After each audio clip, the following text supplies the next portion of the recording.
Good day to you and welcome back to the podcast. Catch it, a new perception. My name is Kutuk. I've lost many of my resentments. I've found that getting even with people doesn't do me any good. When we try to get revenge, instead of making us feel better, it leaves us frustrated and cheated. Instead of punishing our enemies, we've only hurt our own peace of mind. It does not pay to nurse a grudge. It hurts us more than anyone else. Hate causes frustration, inner conflict, and neurosis. If we give out hate, we will become hateful. If we are resentful, we will be resented. If we do not like people, we will not be liked by people.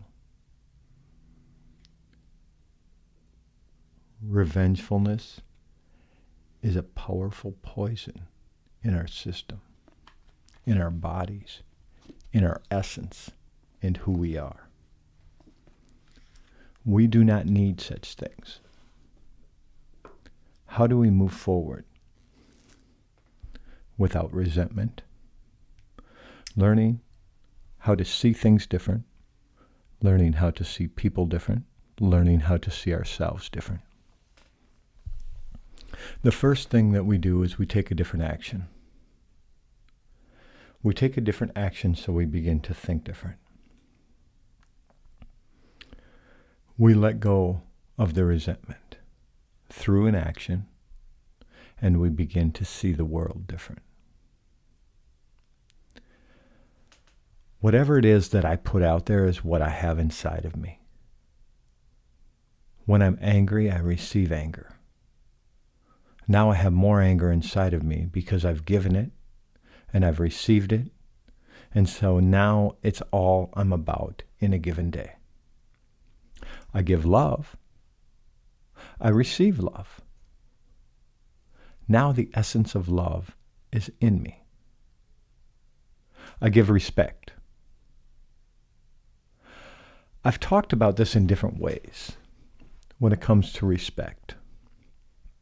And I try to share this with different people when I spend time with some people in some sacred circles along the way.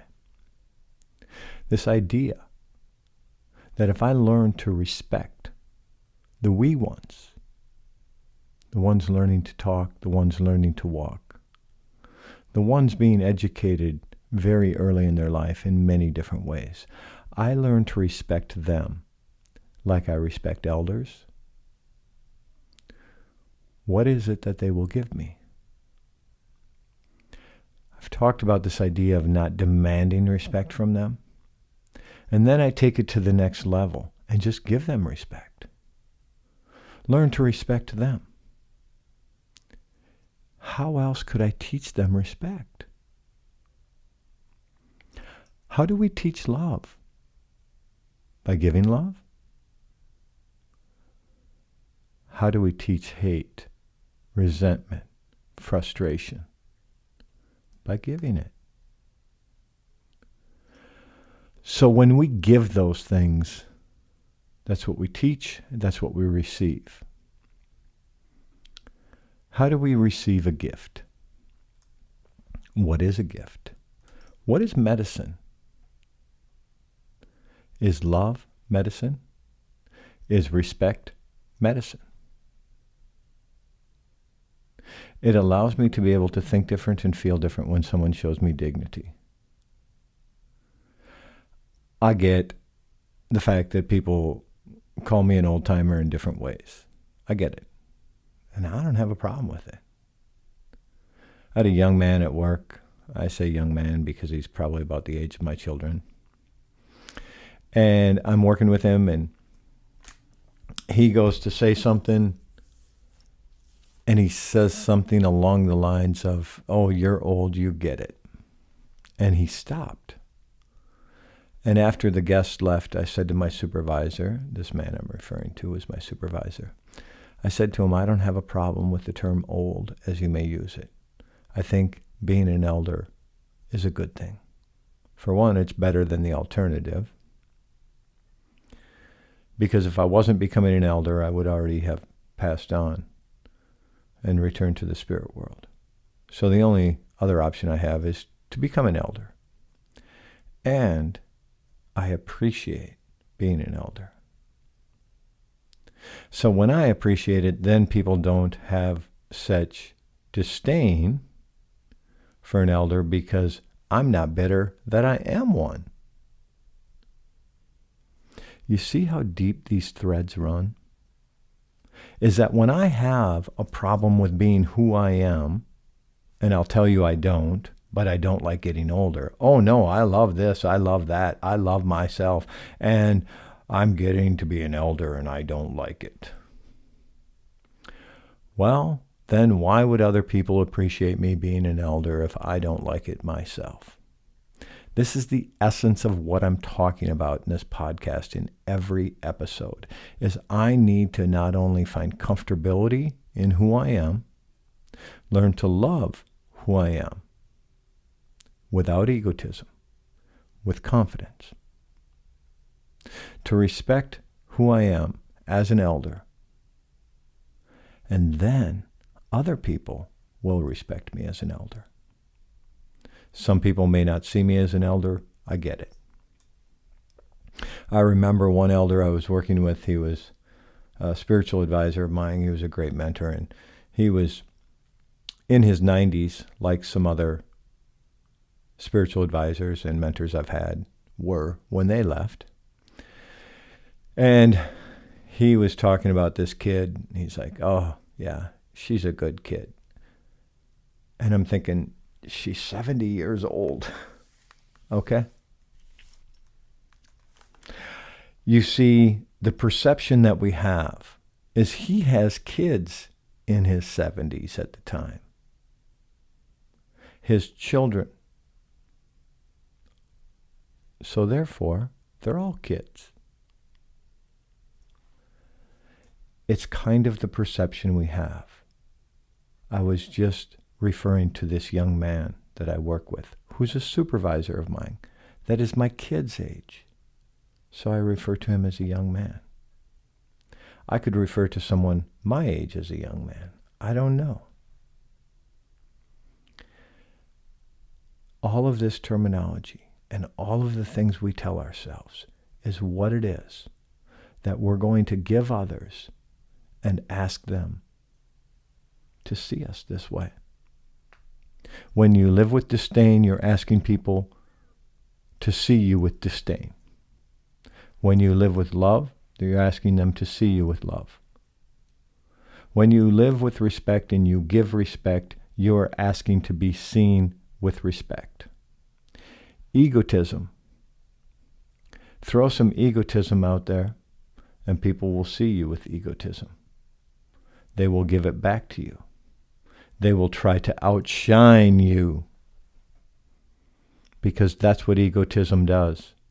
I'm bigger than you. I'm better than you. I'm brighter than you. Look at me.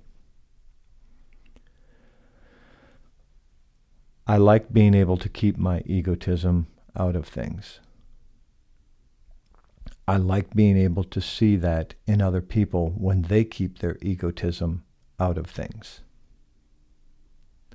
What's in you is what you give. What you give is what you're going to get back from other people. Whether it's your children, your grandchildren, whether it's your parents, your siblings, your grandparents. What is it you show them? You show them love because they showed you love? Or do they show you love because you showed them love? How does that respect thing work? Did they demand respect and you have disdain and try to show them on the outside you have respect? Or do you have respect in your heart to no end? Where do you go with this? How do you find a way to get it inside of you? So that's all that people see. Whatever it is that you want. Happiness, peace, serenity. Use whatever terminology you want. Love, dignity, respect. I'm using some terminology of those are the things that I like. Peace. I like serenity. I like being calm. I like one-ment. If I offer one-ment, do I receive it? When I offer that connectiveness, is that what I get back? I offer love. I receive love. Now I am love. Maybe I've been love the whole time. We learn that what we have inside of us is what we are. What we have inside of us is what we give. What we give is what we receive. I started off this episode talking about some resentment and disdain and things like that. As you know, if you've listened to a couple of these episodes, I would rather talk about the opposite. So I talk a lot about serenity, maybe not in that terminology. I talk about dignity, love, and peace. I talk about one-ment, connectiveness. I try to use a little bit of different terminology at times, and there's not a whole lot of different terminology for love. It is what it is. Either you feel it, and you have it, you receive it, you give it. It's a gift. What will you give when it comes to love? Do you want to? Maybe you don't want to receive love. Maybe you have so much fear, so much resentment and hatred inside of you, you don't want to feel love. I don't believe that. If you think that's true, chances are it's time to either make some changes. If you think that's true, chances are you maybe aren't listening to this podcast. Whatever it is that you want to receive, please find a way to gift that to other people. Find a way to open your heart to receive it back without expectations that you will get it back. You may not get it back from that person. You may have to receive it from someone else. You may have to receive it from yourself before you receive it from someone else. You may have to find a way to be able to walk with this and have the essence of any of these things that you're looking for outside of you, inside of you for a period of time before you will receive it from someone else. Timing and approach are the two key essential things to accomplishing anything in life. The approach is what we're working on in every single episode of this podcast. Catch it, a new perception. We are attempting to make a new approach with ourselves. We're attempting to make a new approach with others. We're attempting to make a new approach with that mystery, the Creator, that power. The connectiveness to that power is through love. The connectiveness to that power, the connectiveness to people, the connectiveness to oneself is through compassion, empathy. I have much to learn, as I continue to say. I say it because I believe it, and I will unlearn some things today so I can make room for new things tomorrow. Looking forward to next time. Live in harmony with and use the bounty of the land to bring kindness to the world.